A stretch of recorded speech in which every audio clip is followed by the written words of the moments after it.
राम राम दोस्तों, आप सभी का स्वागत है आपके अपने YouTube चैनल हिंदुस्तान न्यूज़ पे। तो दोस्तों आज बात करते हैं मोदी सरकार की। मोदी सरकार का 3.0 का पहला बजट 23 जुलाई को पेश होगा। वित्त मंत्री निर्मला सीतारमण लगातार 7वीं बार बजट पेश करेंगी। बजट सत्र 22 जुलाई से 12 अगस्त तक चलेगा। वे वे ऐसा करने वाली देश की पहली वित्त मंत्री बन जाएंगी। इससे पहले मोरारजी देसाई ने लगातार 6 बजट पेश किए थे। संसदीय कार्य मंत्री किरेन रिजिजू ने शनिवार को यह जानकारी दी। उन्होंने बताया कि केंद्रीय सरकार की सिफारिश पर राष्ट्रपति द्रौपदी मुर्मू ने इसकी मंजूरी दे दी है। यह बजट नई सरकार का पहला पूर्ण बजट होगा। फरवरी में सरकार ने अंतरिम बजट पेश किया था।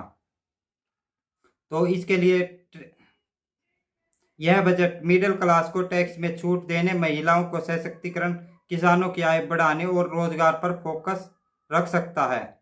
स्टैंडर्ड डिडक्शन लिमिटेड 50,000 से बढ़ाकर 1 लाख की जा सकती है।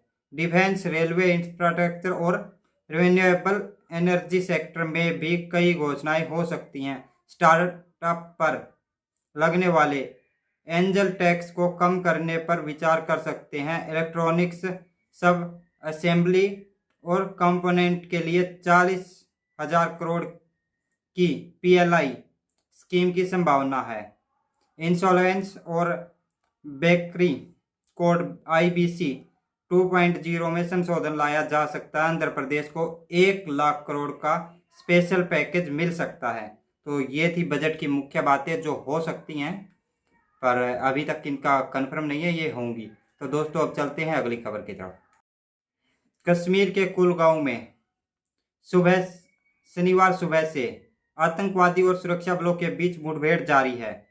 शाम होते होते अब कुलगांव के ही फ्रिसल गांव के चेंगबम इलाके में सुरक्षा बलों और आतंकवादियों के बीच मुठभेड़ शुरू हो गई। सेना और Jammu Kashmir police joint operation चला रही है। पूरे इलाके की घेराबंदी की गई है। सामने आया कि सर्चिंग के दौरान सुरक्षा बल जब चिंगम इलाके में पहुंचे थे तब आतंकवादियों ने टीम पर गोलीबारी शुरू कर दी थी। अब दोनों तरफ से गोलीबारी जारी है। वहीं कुलगांव के मुदरगम में आतंकवादियों से मुठभेड़ में घायल सेना का जवान शहीद हुआ है। यहां भी सेना और जम्मू कश्मीर पुलिस का ज्वाइंट ऑपरेशन जारी है। 2-3 आतंकवादियों के छिपे होने की बात कही गई है। बीते एक महीने में सुरक्षा बल 6 आतंकवादियों का खात्मा कर चुके हैं। इसमें डोसा में 11-12 जून को लगातार 2 हमले करने वाले आतंकवादी और उरी में मुठभेड़ करने वाले आतंकवादियों का इनकाउंटर शामिल है।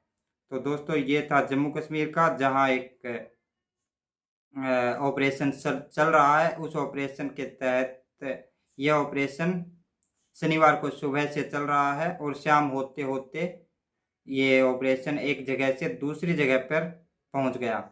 इसके साथ साथ पूरे एरिया की भी घेराबंदी की हुई है, जिसमें अभी तक आतंकवादियों के या लोकसभा में विपक्ष के नेता राहुल गांधी शनिवार दोपहर करीब 1 बजे अहमदाबाद पहुंचे। राहुल के पहुंचने से पहले विश्व हिंदू परिषद और बजरंग दल कार्यकर्ताओं ने उनके पुतले जलाए।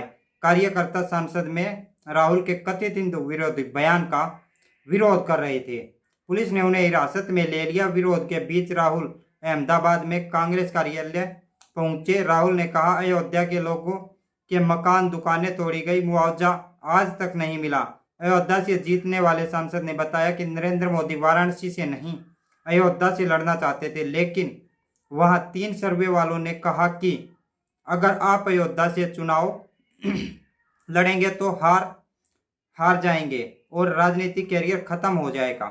कांग्रेस सांसद ने कहा, वाराणसी में हमसे छोटी सी गलती हो गई, वरना हम वहां भी जीत जाते। पीएम मोदी के 1 लाख वोटों से जीतने का मतलब है कि मुश्किल से जान बच पाई है।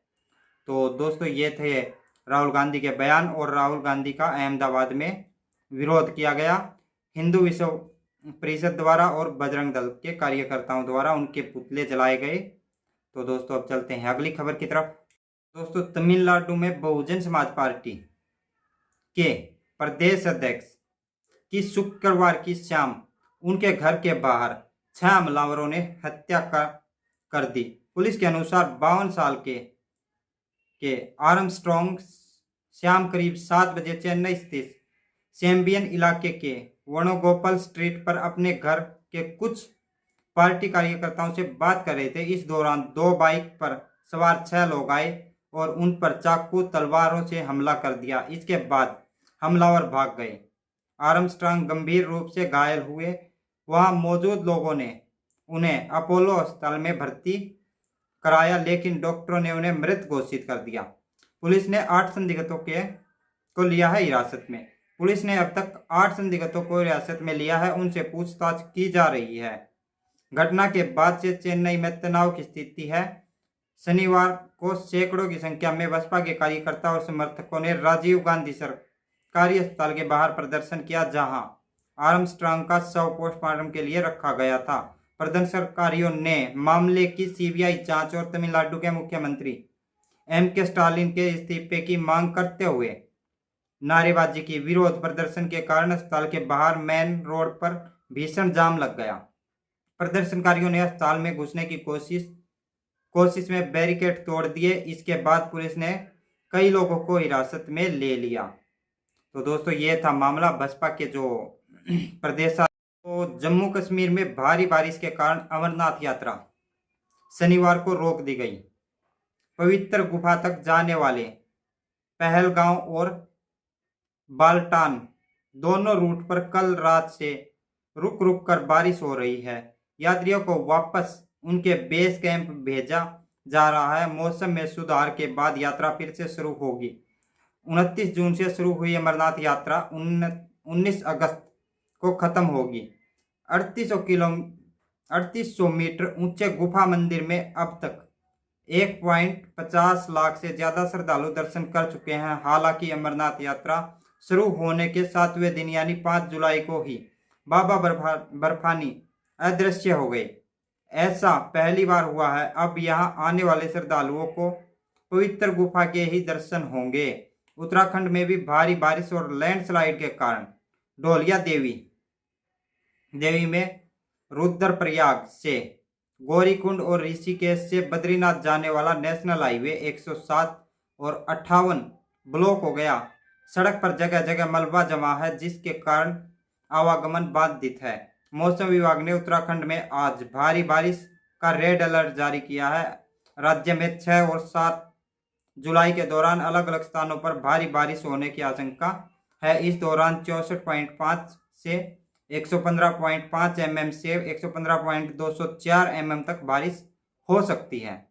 तो दोस्तों, ये था मामला। वहाँ पे अमरनाथ यात्रा रोक दी गई जम्मू कश्मीर में भारी बारिश के कारण।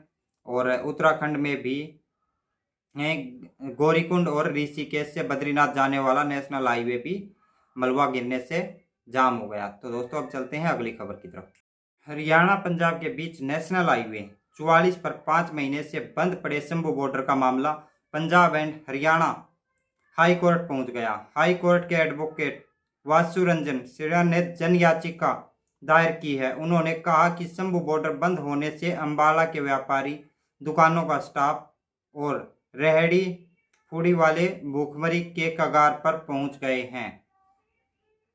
इसी कारण शंभू बॉर्डर बंद होने से दोनों राज्यों का राजस्व का भारी नुकसान हो रहा है। सरकारी बसों के रूट डाइवर्ट होने से तेल का खर्चा बढ़ रहा है। वकीलों को भी इस बारे में परेशानी हो रही है। उन्होंने इस जनहित याचिका में किसान नेता श्रवण सिंह पंधेर और जगजीत डलेवाल को पार्टी बनाया।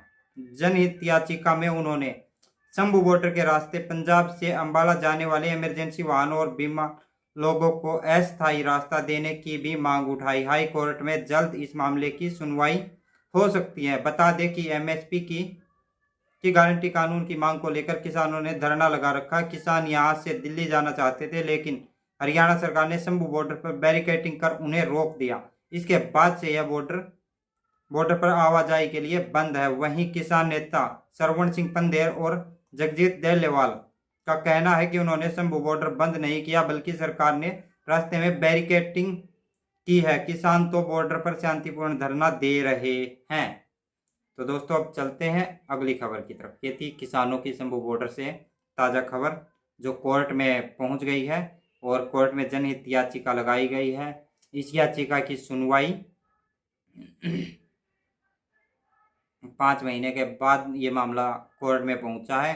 याचिका में कहा गया इमरजेंसी गाड़ियों तक को रास्ता नहीं है। किसान नेता डलेवाल और पंदेर को पार्टी बनाया गया है। तो दोस्तों अब चलते हैं अगली खबर की तरफ। केंद्र सरकार में कैबिनेट मंत्री बने हरियाणा के पूर्व सीएम मनोहर लाल खट्टर ने करनाल में जनता दरबार लगाया। पीडब्ल्यूडी रेस्ट हाउस में जनसंवाद कार्यक्रम में 2 घंटे में उनके पास 63 शिकायतें पहुंच गई। करनाल में कबूतरबाजी केस में एफआईआर न होने पर खट्टर ने कहा कि यह तो पुलिस की मिलीभगत है। बेटी से छेड़छाड़ के आरोपियों को गिरफ्तार न करने की शिकायत पर खट्टर ने एसपी को तुरंत कार्रवाई के लिए कहा। खट्टर ने करनाल तक रैपिड मेट्रो की फिजिवी चेक करवाने का भी भरोसा दिया। इससे पहले उन्होंने करनाल के सेक्टर 9 स्थित करण कमल बीजेपी कार्यालय में वर्करों से मीटिंग की थी। तो एफआईआर की बात, इसका मतलब मिलीभगत है। कुरुक्षेत्र के एक गांव के व्यक्ति ने मनोहर लाल खट्टर के सामने पुलिस की कार्य प्रणाली पर सवाल उठाया और बताया कि हमारे कबूतरबाजी एक मामले में हमारी एफआईआर दर्ज नहीं की गई, जबकि दूसरी पार्टी को मामले में क्लीन चिट दे दी गई, जिस पर मनोहर लाल ने एसपी मोहित हांडा को निर्देश दिए कि अगर किसी व्यक्ति द्वारा शिकायत दी जा रही है तो उसकी एफआईआर दर्ज करो। आप एफआईआर दर्ज करने के बाद जांच करो, अगर मामले में सच्चाई है तो उस पर कार्रवाई करो, अन्यथा उसको रिजेक्ट करो। अब एफआईआर नहीं कर रहे हैं, कहीं ना कहीं मिलीभगत हो रही है। शिकायतकर्ता ने भी यही बात कही कि इस मामले में मिलीभगत हुई है, जिस पर मनोहर लाल खट्टर ने आश्वासन दिया कि इस मामले में एफआईआर होगी। तो दोस्तों अब चलते हैं अगली खबर की तरफ।